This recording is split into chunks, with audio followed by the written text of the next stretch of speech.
Danny Roorkee को देखते हैं। ये इस समय एक थेरेपिस्ट के पास बैठे हैं। वो इसे हिप्नोटाइज करके पूछती है कि तुमने लास्ट बार अपनी बेटी को कहाँ देखा। डैनी बताता है कि वो पार्क में खेल रही थी। मेरा थोड़ा सा ध्यान भटका और वो मेरी आंखों के सामने से गायब हो गई। मैंने उसे बहुत ढूंढा लेकिन वो नहीं मिली। कोई उसे मेरी आंखों के सामने से ही अगवा करके ले गया। तभी डैनी के पास उसके साथी निक्स का मैसेज आता है और वो उसे अपनी ड्यूटी के लिए बुलाता है। फिर जब डैनी लिफ्ट में जाता है तो वो अपनी वाइफ और बेटी की पिक्स देखता है। दरअसल उसकी बेटी 18 साल के लड़के ने अगवा कर ली और जब उसे पकड़ा गया तो उसे किडनैपिंग के बारे में कुछ भी याद नहीं था और सबूतों के अभाव में उस लड़के को बरी कर दिया गया। बस यही बात सोच सोच के डैनी का दिमाग अक्सर खराब रहता था। फिर वो उस बिल्डिंग के बाहर आता है जहां उसका साथी निक उसे लेने आया था। वो बताता है कि हमें एक अनजान कॉल आई थी। उसने हमें बताया कि द बैंक ऑफ ऑस्टिन में आज रॉबरी होने वाली है और चोरों का लक्ष्य है लॉकर नंबर 23 चुराना है। निक बताता है कि बैंक ऑफ ऑस्टिन की दूसरी शाखाओं में भी चोरी हुई है।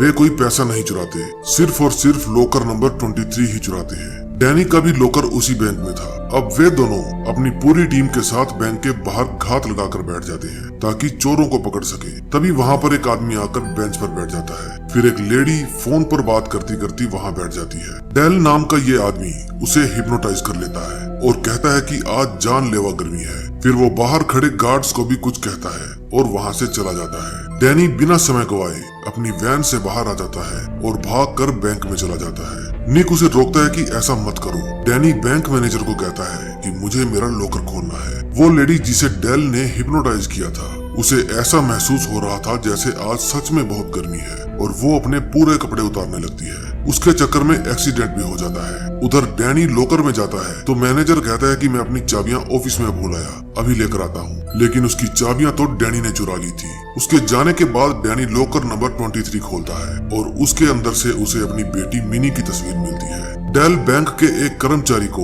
हिप्नोटाइज करके लॉकर निकालने के लिए भेजता है। वो डैनी के रोकने पर भी नहीं रुकती। इतने में वहाँ पर हिप्नोटाइज किए हुए गार्ड्स आ जाते हैं और डैनी के ऊपर फायर कर देते हैं। फिर वो लेडी बॉक्स लेकर एक ट्रक में बैठ जाती है। उस समय निक और उसके साथी एक्सीडेंट वाली जगह पर व्यस्त थे, लेकिन वो ट्रक भी पलट जाता है। फिर डेल उसके अंदर से बॉक्स लेता है और बॉम्ब लगाकर उस ट्रक को उड़ा देता है। लेकिन डैनी डेल का पीछा करता है। उसके बाकी सभी साथी भी वहाँ आ जाते हैं। वे सब भागकर छत के ऊपर चले जाते हैं। डेल डैनी के 2 साथियों को हिप्नोटाइज कर देता है और वे डैनी पर ही गन तान देते हैं। डैनी पूछता है कि मेरी बेटी कहाँ है। डेल कहता है कि ये फोटो मुझे दे दो। फिर डेल के आदेश पर वे दोनों डिटेक्टिव एक दूसरे को गोली मार देते हैं और डेल छत से नीचे कूद जाता है। जब डैनी नीचे देखता है तो वहाँ पर कोई भी नहीं था। फिर डैनी निक से पूछता है कि उसके लॉकर में मेरी बेटी की तस्वीर कैसे आई। निक कहता है कि तुम फेमस डिटेक्टिव हो, मुझे लगता है कि कोई तुम्हारे साथ खिलवाड़ कर रहा है, शायद अपने ही लोग उसके साथ मिले हों। फिर रात को निक डैनी के पास फोन करके बताता है कि मुझे पता चल गया है कि वो बैंक रॉबरी वाली न्यूज हमें किसने दी थी। उस लेडी का नाम डायना क्रूज है।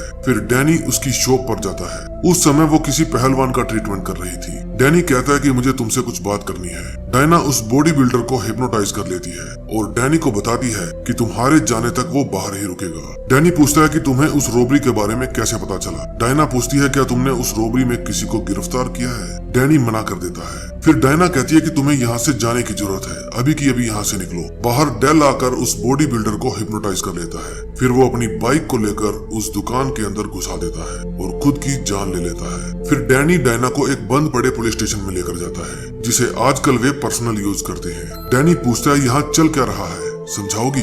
डायना कहती है कि वो आदमी हिप्नोटाइज कर देता है। वहाँ बैंक में जो कुछ भी हुआ वे उसके साथ मिले हुए नहीं थे, बल्कि उन सबको हिप्नोटाइज किया गया था। हिप्नोटाइज में हमारी खुद की सोच खत्म हो जाती है और हम हिप्नोटाइज करने वाले का ही कहना मानने लगते हैं। उस समय हमें चीजें नॉर्मल नहीं दिखती। मैं भी हिप्नोटाइज कर लेती हूँ। निक कहता है कि मुझे करके दिखाओ। फिर वो निक को बैठने के लिए कहती है और निक उसका कहना मान लेता है। वो कहती है कि तुम एक कैदी हो। फिर निक कैदियों जैसे रोने लगता है। फिर डायना कहती है कि निक तुम्हें ताजी हवा की जरूरत है और निक बाहर ताजी हवा खाने के लिए चला जाता है। डायना कहती है कि मैंने तुम पर भी ये जादू आजमाया था लेकिन इसने तुम पर काम नहीं किया। उस समय डेल निक को हिप्नोटाइज कर लेता है। डायना बताती है कि कुछ साल पहले एक डिवीजन बना था। इसे अमेरिकी सरकार द्वारा रन किया जाता था। इसमें हम जैसे हिप्नोटाइज करने वाले लोग शामिल थे।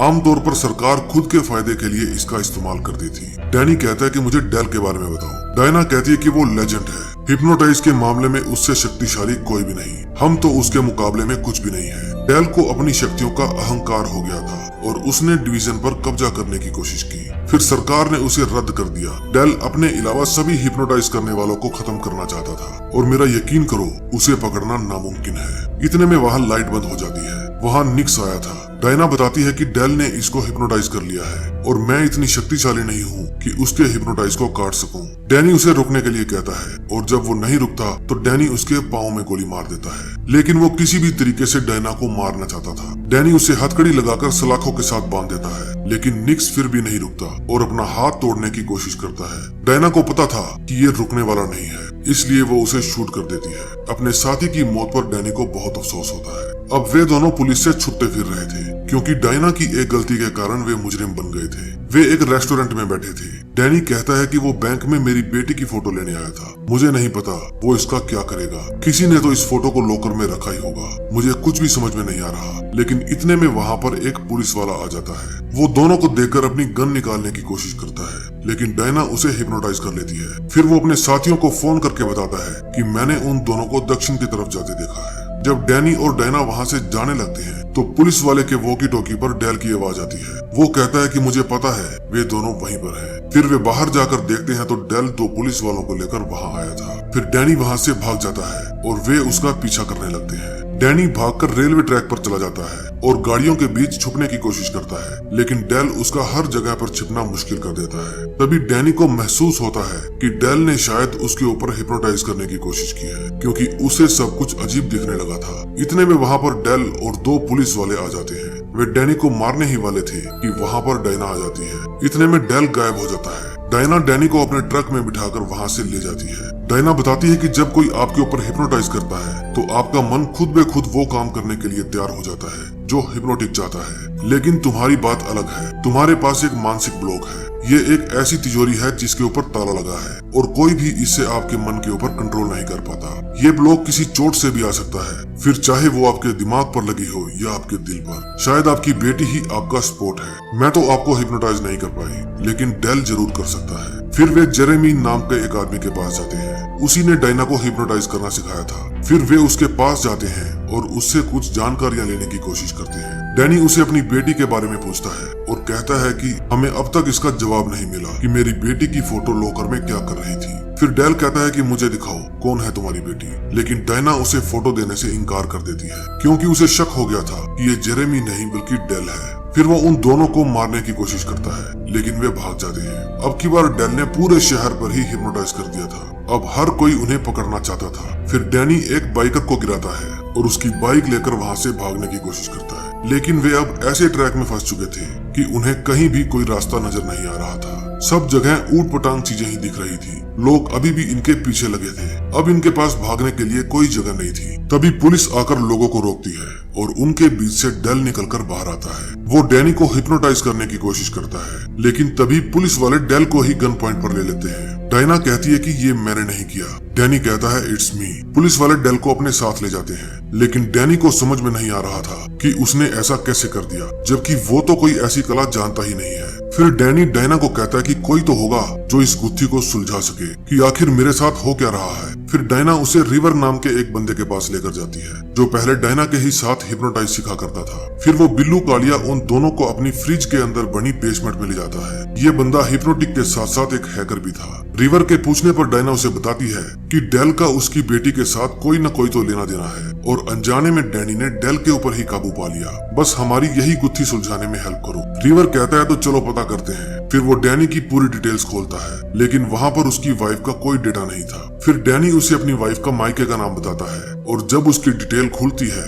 तो पता चलता है कि वो भी एक डिवीजन एजेंट थी और वो भी लेवल 4। डैनी को विश्वास नहीं होता। डैनी कहता है कि वो बचपन से मेरे साथ पड़ी है, मुझे कैसे पता नहीं चला। थोड़ी देर बाद डायना नहाने के लिए जाती है और उस समय डैनी अपनी फैमिली फोटो देख रहा था। तभी एक अननोन कॉलर की कॉल आती है। फोन पर डेल था और वो डायना को मारने के लिए कहता है। डैनी कहता है भाड़ में जाओ और फोन काट देता है। फिर वो डायना को आवाज लगाता है, लेकिन गौर करता है कि टेबल से कैंची गायब है। अब कैंची उसके हाथ में आ चुकी थी। डैनी अब खुद के दिमाग से कंट्रोल खो रहा था। उसे पता ही नहीं था कि वो अब क्या करने वाला है, लेकिन उसकी कोशिश तो ये थी कि वो डायना को कुछ भी नहीं कहेगा। डायना भी समझ जाती है कुछ तो गड़बड़ है। फिर वो उसके हाथ से कैंची ले लेती है और फिर वे आपस में इंटीमेट हो जाते हैं। आधी रात को डेल की आंख खुलती है। अब वो खुद जाके बिल्लू कालिया के कंप्यूटर में चेक करता है और उसे पता चलता है कि उसकी वाइफ का असली नाम डायना क्रूज है और ये वही है जो पिछले 2 दिन से उसके साथ घूम रही है। फिर वो अपने फोन के अंदर अपनी वाइफ की फोटो देखता है, उसमें भी डायना क्रूज ही थी। फिर वो कंप्यूटर में अपनी बेटी का नाम डालता है और उसे पता चलता है कि उसकी बेटी के पास एक्सट्रीम हाइपोनेटिक एबिलिटीज थी।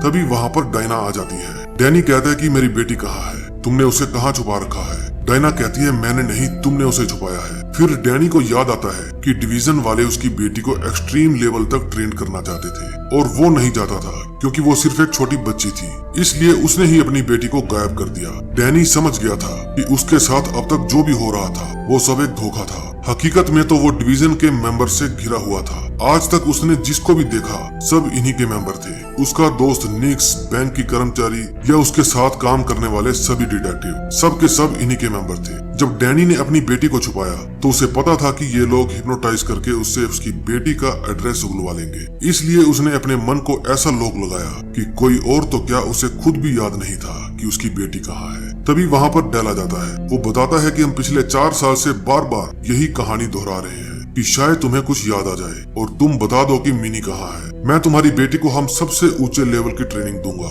लेकिन डैनी वहाँ से बाहर जाने लगता है। बाहर जाकर उसे हर उस जगह का सेटअप दिखता है जहाँ जहाँ वो अब तक गया था।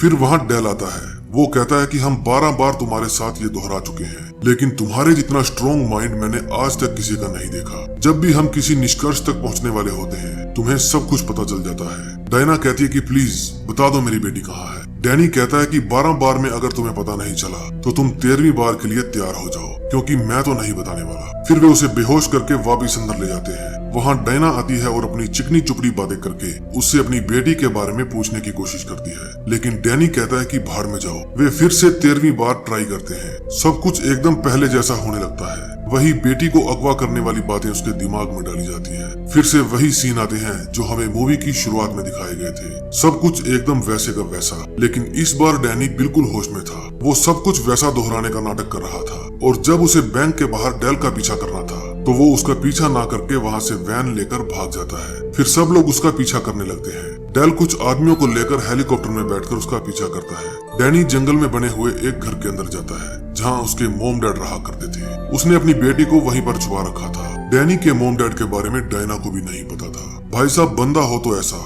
जो किसी को अपने राज नहीं बताता। जब डैनी उस घर के अंदर जाता है तो वहाँ अपनी बेटी मिनी से मिलता है, लेकिन इतने में डेल और उसकी टप्पू सेना वहाँ आ जाती है। डेल के मोम और डैड उसे कहते हैं कि ये प्राइवेट प्रॉपर्टी है, कहाँ घुसे आ रहे हो। डायना कहती है आप जो भी हो हमारे बीच में मत आइए, लेकिन डेल बातें करने के मूड में नहीं था और इशारा करके उन दोनों को मारने का ऑर्डर देता है। उनके मरते ही डैनी बाहर आता है और कहता है कि क्या तुम वही औरत हो जिसको मैंने प्यार किया था? क्या हमारी बेटी को भी यही सिखाना चाहती हो? तभी घर के अंदर से मिनी बाहर आती है। डायना उससे मिलकर बहुत खुश होती है। मिनी कहती है कि वापस सुधरने के लिए मुझे आप पर गर्व है, मैं आपको इन सब से आजाद कर रही हूँ। फिर वो इशारा करती है और सभी एक दूसरे को शूट करने लगते हैं। मिनी इन सबसे ज्यादा पावरफुल थी। डेल खड़ा खड़ा देखते ही रह जाता है। दरअसल ये मास्टरमाइंड डैनी का ही प्लान था। वो अपने 13वें ट्रायल के दौरान पूरी डिवीजन को यहाँ पर लाना चाहता था ताकि एक साथ सबको खत्म किया जा सके, और इसका ये प्लान कामयाब हो जाता है। फिर वहाँ पर डैनी की असली मॉम डैड आते हैं। जो पहले वाले थे वो सब आंखों का धोखा था। मिनी ने उस समय डायना को उसके ही मन के अंदर बांध कर बिठा दिया था ताकि वो किसी भी तरह की दखलंदाजी ना कर सके। मिनी ने अकेले ही पूरे डिवीजन का सफाया कर दिया और ऐसा करने के लिए उसे घर के अंदर डैनी ने ही कहा था। डेल के मरते ही डायना भी उसके स्ट्रॉन्ग हिप्नोटाइज से बाहर आ चुकी थी। फिर डैनी डायना, मिनी और अपनी मोम को लेकर हेलीकॉप्टर में बैठकर वहाँ से चला जाता है और उसके डैड वहीं पर रुक जाते हैं। और बाद में हमें पता चलता है कि जो डैनी का डैड था वो तो ऑलरेडी मर चुका था और जो उसके डैड की भेष में जिंदा था वो डेल था। दोस्तों, इस मूवी में भर भर के सस्पेंस दिखाया गया है और जिस तरह से मूवी की एंडिंग हुई है मुझे पूरा विश्वास है कि इसका सेकंड पार्ट जरूर आएगा, और जब भी इसका सेकंड पार्ट आया तो मैं आप लोगों के लिए उसे लेकर आऊंगा। बस आप मेरे चैनल को सब्सक्राइब कर दीजिए। अगर वीडियो पसंद आई हो तो वीडियो को लाइक और कमेंट बॉक्स में एक प्यारा सा कमेंट छोड़ दीजिए। आपके हर कमेंट का मैं जवाब दूंगा। तो मिलते हैं नए दिन नई स्टोरी के साथ, तब तक के लिए बाय बाय।